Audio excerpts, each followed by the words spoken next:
Today, we are going to do something a bit different. We're going to talk with Brooke Lively, who is not a lawyer, but has spent her life and career around lawyers, law firms, and the business of law. She is a razor-sharp numbers person with a unique ability to communicate the importance of numbers to practicing attorneys. She has an MBA, and she is the author of From Panic to Profit. I'm Louis Goodman, the host of the Love Thy Lawyer podcast, and it's my privilege to welcome Brooke Lively to the program. Brooke, thanks for being here. Louis, thank you so much for having me. I'm excited to talk to you about numbers today, and thanks for making an exception and having a non-lawyer on your show. Well, just to be really straight about it, I saw you on the Alameda County Bar Association program that you did for our bar association recently, and I was very impressed by what I heard, and I thought that you being on the podcast could be of some interest to the people who listen to this podcast. Well, I hope I can help your listeners out. How can I best do that, Louis? Well, first of all, why don't you just tell us about the type of business that you have? All right. So we call ourselves financial Sherpas, and our job is to help law firm owners climb their mountain. Whatever their mountain is, we are here to carry the heavy load, tell them what's coming up, tell them what dangers lay ahead, and help them avoid them. Tell me a little bit about your educational background. I graduated from college with this really incredibly impressive sounding degree and no job. And so I floated around for a number of years and didn't go back to grad school until I was 35. And so I got an MBA with a double concentration. One of my concentrations was in corporate finance, and the other one was in investments. So I did that, which really, I think, honed my analytical skills. It teaches you to be very analytical, and my MBA taught me to be analytical, and I went to work for a hedge fund, which is what you're supposed to do when you are a CFA, and, that just wasn't my bliss. But running my father's law firm was. So is that how you originally got involved with law firms, was at your dad's firm? Yes. So I worked for my father at two different points in my life, both of which when I wasn't entirely sure what to do. First one was right after college. And then again, when I left I actually ran my father's firm and worked at the hedge fund at the same time, because running my father's firm didn't take that much time from me. I joined a group. I got a coach to help us improve our sales and marketing, and his clients started coming to me and saying, can you do for us what you're doing for your father's firm? And it was in that moment when I realized how much the average attorney, A, doesn't like numbers, B, wasn't prepared in law school to run a business, and C, was really struggling with the financial part of owning a law firm. Well, it's interesting. I've talked to a lot of attorneys in the process of doing this podcast, and one thing that comes up over and over again, not for everybody, but I would say for the vast majority, is people say, I really like being a lawyer. I really like helping people. I like going to court. But, if there's one thing that I could change, it would be not having to run this business, not having to be such a business person, and that's something that I really was never trained for. Yeah. Clio does kind of state of the legal industry report every year. It's called the Legal Trends Report. And in 2020s was all about the pandemic, but 2019 addressed that very fact. How many of you attorneys felt like you were prepared by law school to run a business? And it was some tiny number. Yeah. So you've written a book that specifically addresses this called From Panic to Profit. I've personally bought the book, and I got it on Amazon. I assume that there's other places you could get it, but it's easy to find, From Panic to Profit. So in that book, you talk about 6 key numbers. And I'm wondering if you could go through those 6 numbers and be specific about what they are briefly, and then we'll get back into the weeds of it a little bit. Yeah, well, first I want to talk about how we came up with these 6 numbers, like the genesis of this. Sure. I was I was sitting in a meeting. One of the guys said, if you were at a 5-star resort on a desert island that has no internet, no phone, no TV, and the only communication you got was from the supply boat that came once a week, what pieces of information would you need the captain of that boat to hand you on a piece of paper for you to make the decision about whether you stayed another week or not? Was it 3? Was it 15? And was it 7? We finally came up with 6. 4 of them tell you what's going to happen, and 2 of them help you get back on track. So the 4 that look ahead are a cash flow forecast, knowing how much cash you're going to have at the end of the week, every week for the next 6 to 8 weeks. The next one that looks ahead is how many sales calls have you booked? Because your sales calls are going to tell you how many clients you're going to have next month, so how much revenue you're going to have in 2 months.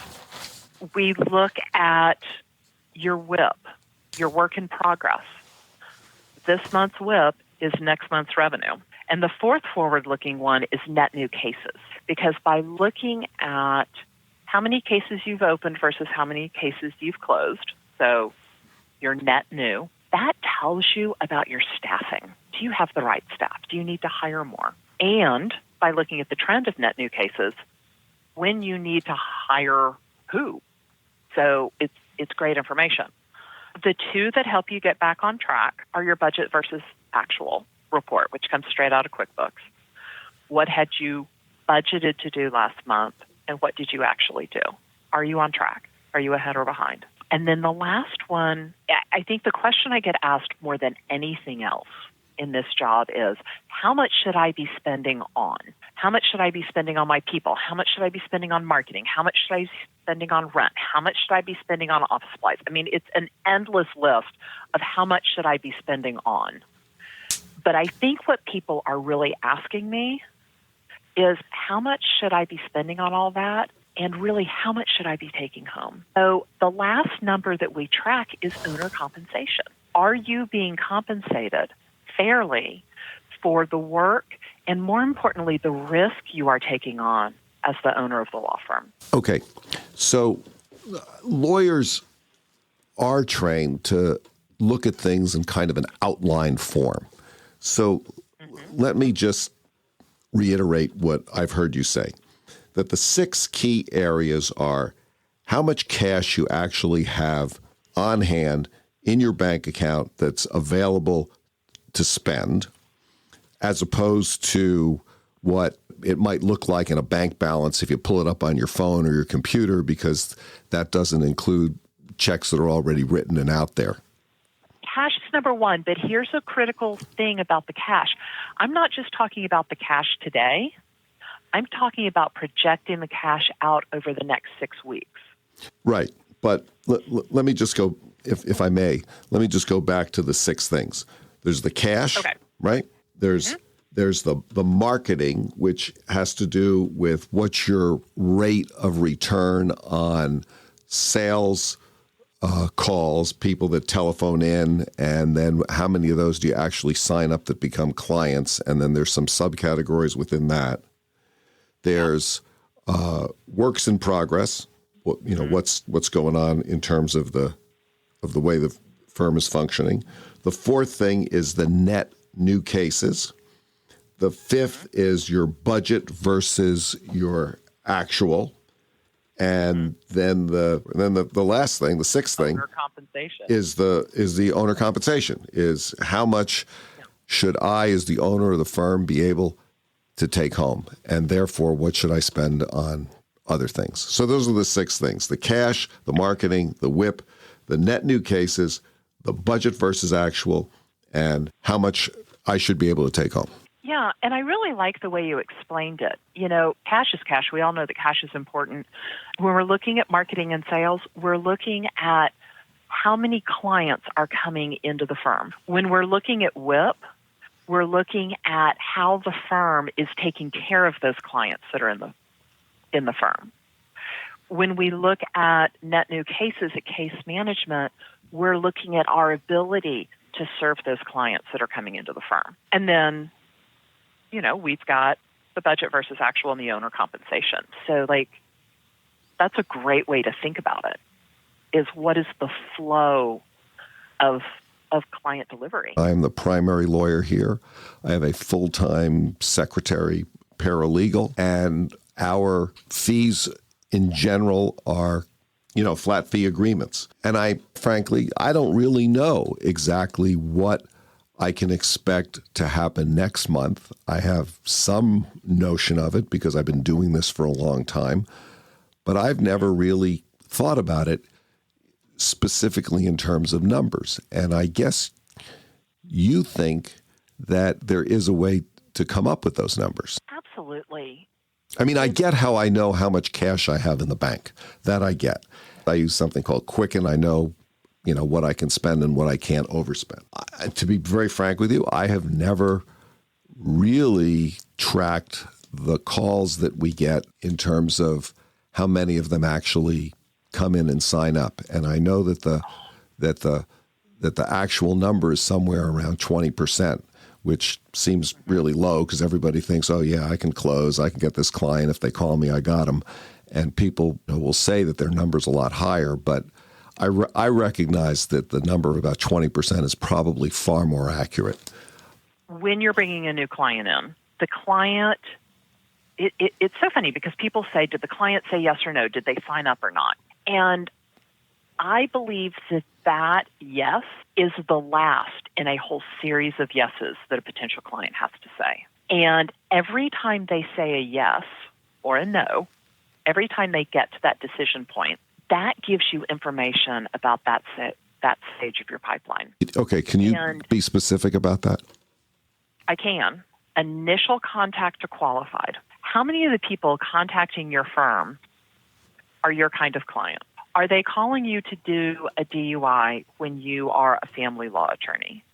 Are they calling you about a personal injury case when you do bankruptcy? Are they qualified? Is it your kind of law? Is it the kind of case you're interested in? And frankly, can they afford to pay you? So those are the things that qualify a client.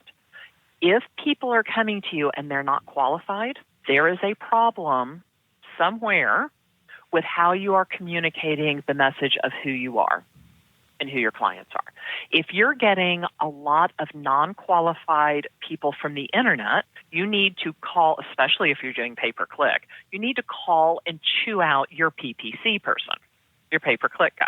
If you're getting a lot of non-qualified clients from referrals, then you need to go back to those referrals and really educate them on what it is that you do and what you're looking for, because somehow they've missed that. So what it allows us to do is be more productive with our resources, get a better return on internet marketing, get a better return on the time you're spending talking to a potential client, talking to referrals. Okay, so that's the first yes.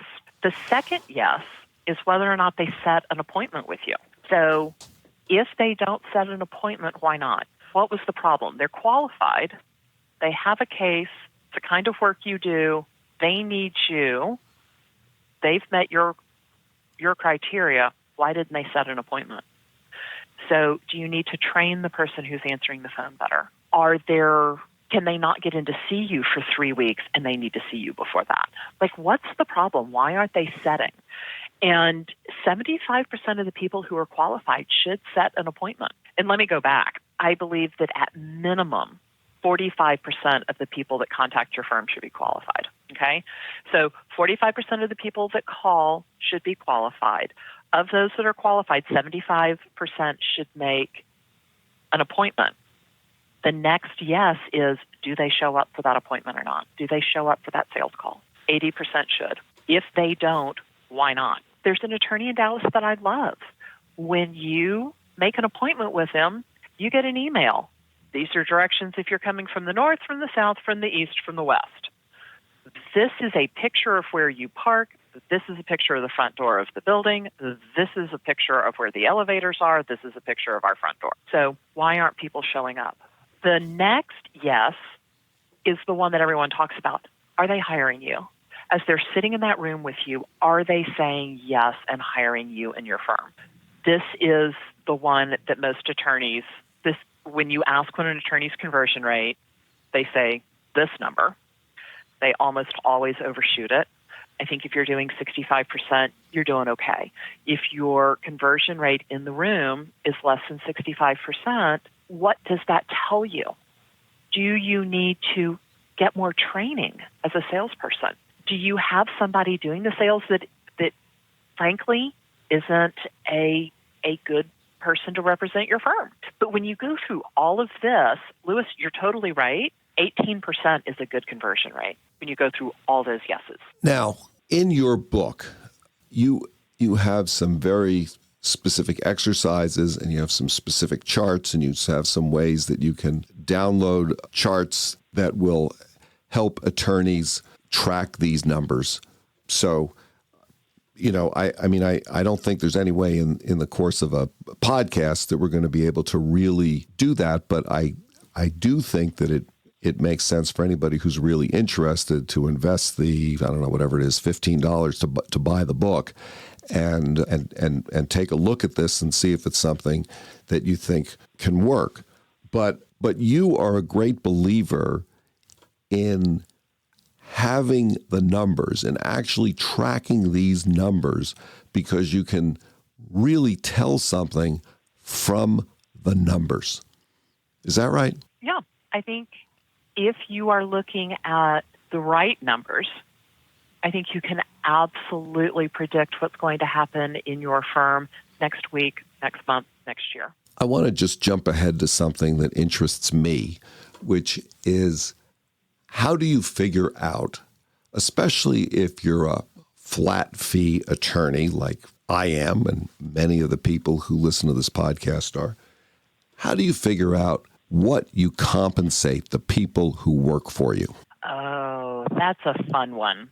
All right. So we're going to start, well, you're from California. I'm going to use a yoga analogy. Have you ever been to yoga and they show you like the basic pose, then they show you the slightly harder version of the same pose, and then they show you the advanced? Yeah, but first of all, I want you to understand something, Brooke. I'm actually from New Jersey.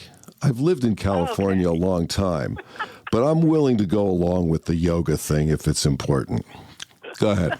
Well, it's not overly important, but we're going to talk about this in terms of beginner, intermediate, and advanced. Okay. So beginner level is we believe on running a law firm on the rule of thirds. Of the revenue that comes in, 1/3 goes to the people doing the work, 1/3 goes to overhead, and 1/3 goes to profit. So that means we'll say $100 that comes in, 33 of it should go to salaries, benefits, taxes. $33, the next $33 should go to rent, marketing, phone, copy, or rental. And the last $33 should go to you, Lewis, as the owner of the firm, okay? So when you talk about compensating people, they should absolutely never make more than 1/3 of what they're billing and bringing in, okay? So that's beginner level. You good with that? All right, let's go to a more advanced discussion. So not everyone in your firm bills.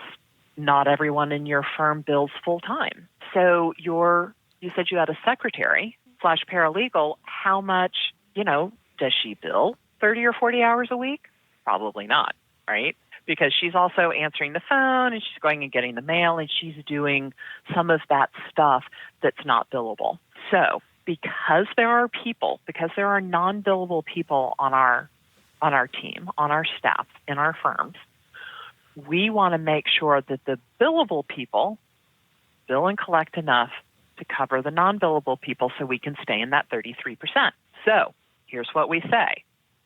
An attorney should bill between 3 and 5 times what it costs to employ them. And here's why it's a range of 3 to 5. So there are 3 kinds of attorneys.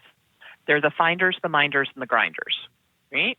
Right. The finder's job is to go out, club potential clients over the head, drag them back by the hair, and hand them off to the minder. The minder is going to make sure that that client is happy after they've been clubbed over the head, distribute work to the appropriate people, teach and train younger attorneys. And a grinder, and they do bill. Finders bill a little bit. Minders bill a little more. And then there's the grinder. And the grinder are those young attorneys that really we would like to shackle to a desk in a windowless room and just have them bill around the clock. Okay, now it's kind of illegal to do that, but that's what we do. So as we look at an attorney, that grinder should be doing 5x what he should be billing and collecting 5 times what it costs to employ him, okay? As he grows as an attorney, his billing rate will go up. The number of hours he bills every month will fall because he's now a minder and he's teaching and training and taking care of clients. So his multiple falls from a 5 to a 4. And then as he continues in his career, he may or may not become a finder who bills even less, whose billable rate is even higher, and he has a multiple of 3. Does that make sense? Yes. Why should flat fee attorneys track hours as well? Let me ask you kind of a, I don't know, I'm just going to ask this. If you don't know how much time it takes to work a case, how do you know how much you should be charging? Yeah, I've often thought about that. Yeah. So if you realize that it takes, okay, hold on, now I have to get my calculator and my pen and paper out. If you know that it takes an attorney 15 hours to complete a case and their billable rate is $300 an hour, and you know that it takes the paralegal 7 hours, and we charge her out at, what's a good paralegal rate, Louis? We're going to call her $100. Okay, so we have a $300 attorney, so we have a $100 paralegal. Okay. Right. So just looking at that, if you were to bill it hourly, the attorney would bill out $4,500. The paralegal would bill out $700. So you should, at a minimum, be billing $5,200 to that. Now, here's the next step. He who bears the risk in any financial relationship also gets the upside of the transaction. And here's what I mean by this. If the client pays you hourly, they are taking all the risk. It could cost $500 to work this case. It could cost $500,000 to work this case. And they bear 100% of the risk of that. Does that make sense? Yes. If they're paying you hourly. Yes. If you, as the attorney, are taking on the risk, there needs to be some upside for you, right? Right. So, have you ever been to Vegas? Have you ever gambled? A little bit. Okay. But see, I'm not a numbers guy, and to me, gambling has always seemed to me the art of paying to do arithmetic. Well, according to my grandfather, it's the art of counting cards. He would get so frustrated with me that I didn't count cards well enough when we played gin. But the house wins a very small percentage of the time, something like, 52%. But that 2% on every transaction is enough to cover their losses when somebody wins really big. So as a law firm, you want to do the same thing. You've mentioned some books that you like. Can you say what they are? Oh, gosh, yes. I love Traction by Gino Wickman. He actually wrote a quote for the front of my book. Traction is great because it gives you a methodical way to build your business. And it's not, it's how to operate it on a daily basis. He calls it the EOS, the Entrepreneur's Operating System. And it's great. It's like a checklist. I love a good checklist.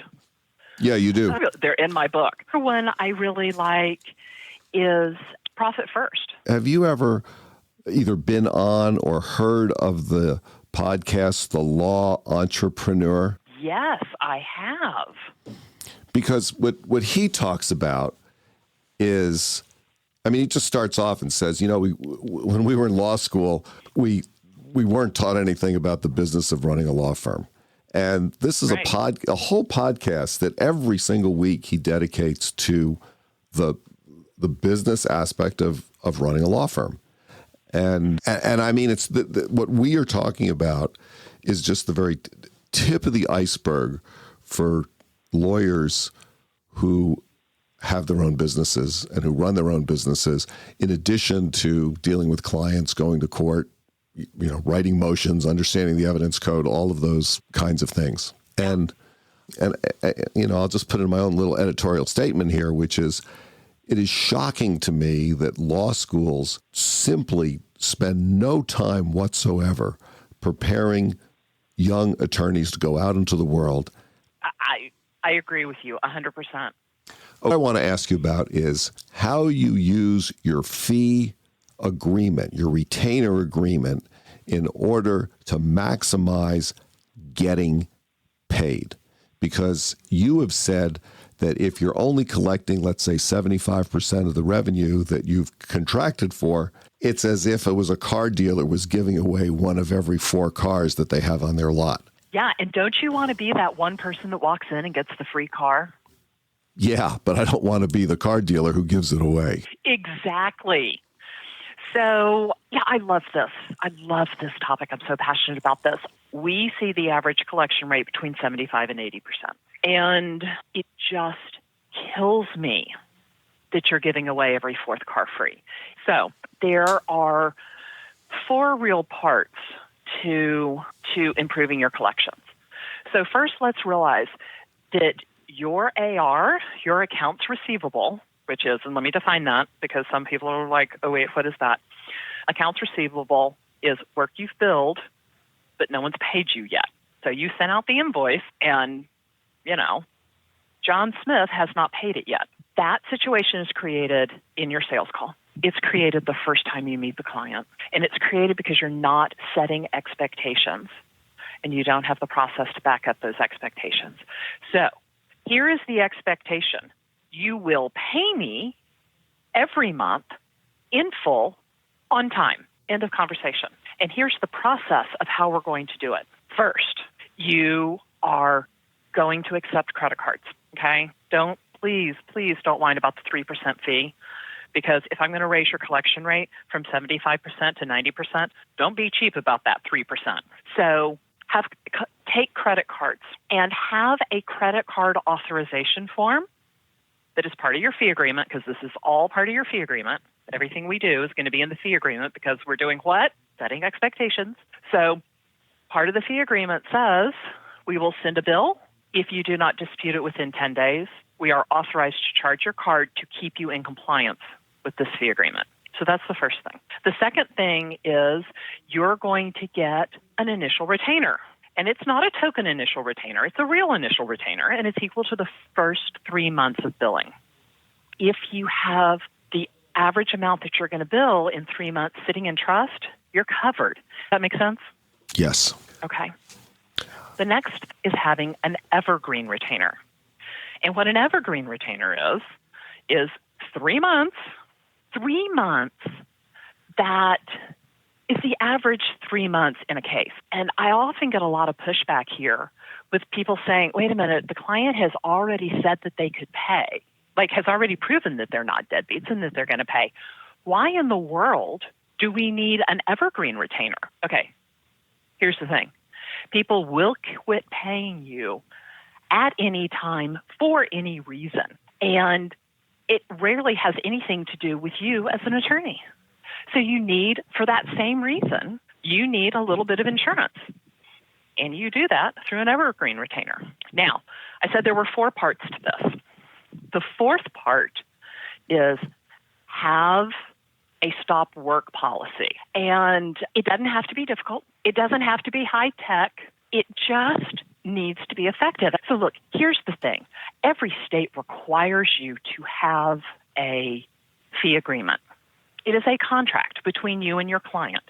You might as well put some things in there that make it a little bit more beneficial for you as the attorney. Yeah, I agree. You've talked a little bit about profit and defining profit for oneself. Can you talk about that? I mean, this is a little squishy for you, but I think about this kind of stuff all the time. I do squishy more than you would think, Lewis. Profit isn't the same for everybody. I had one person that used to frame everything in terms of time, money, and reputation. And I think you can frame profit in the same same way.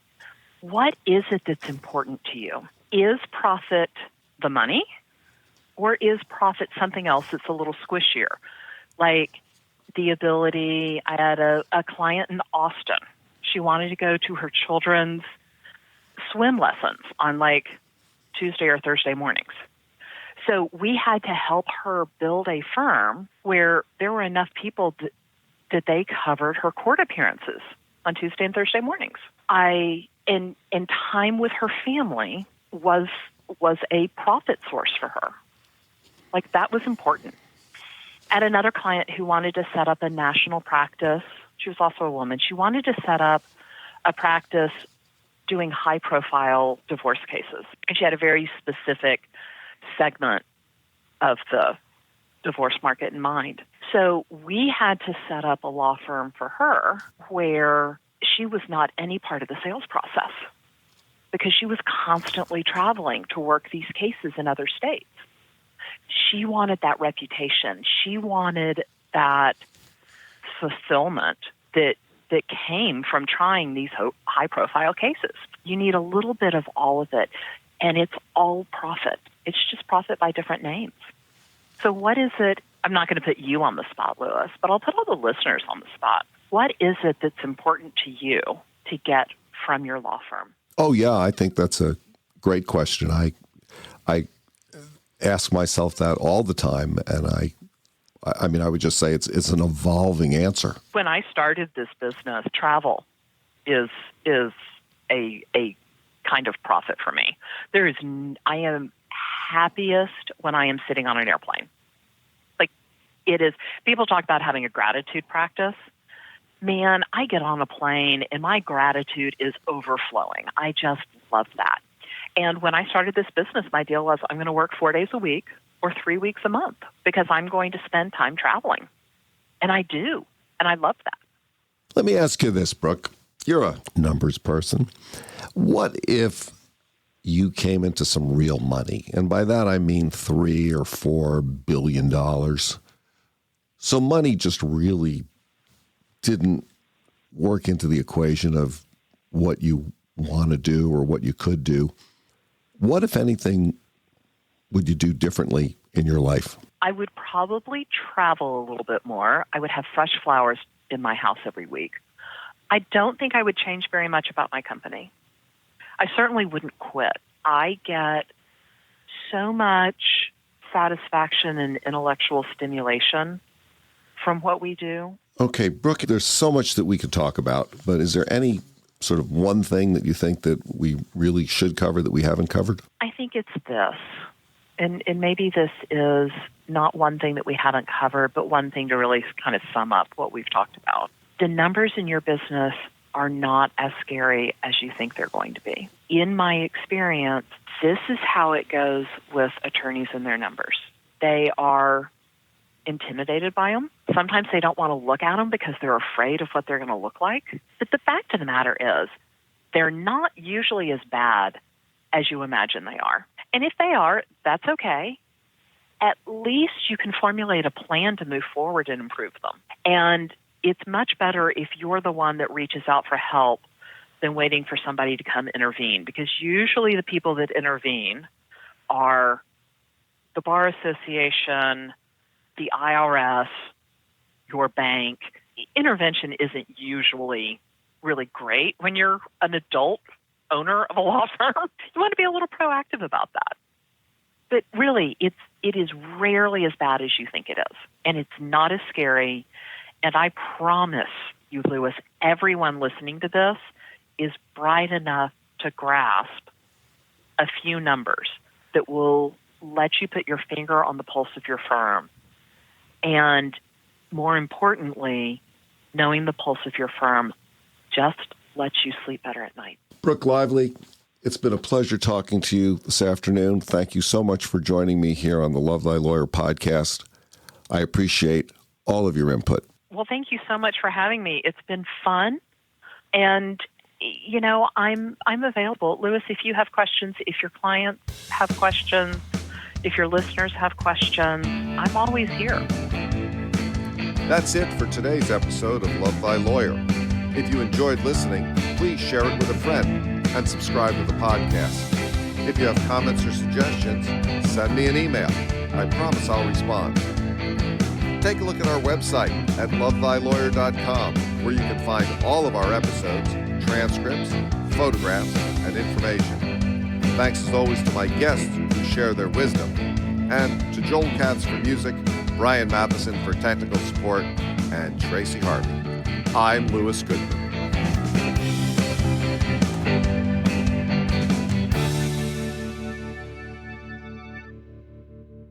It's kind of like a post-grad. Yeah. Think having to take the bar every year for 3 years. I'm not sure I can emotionally handle that.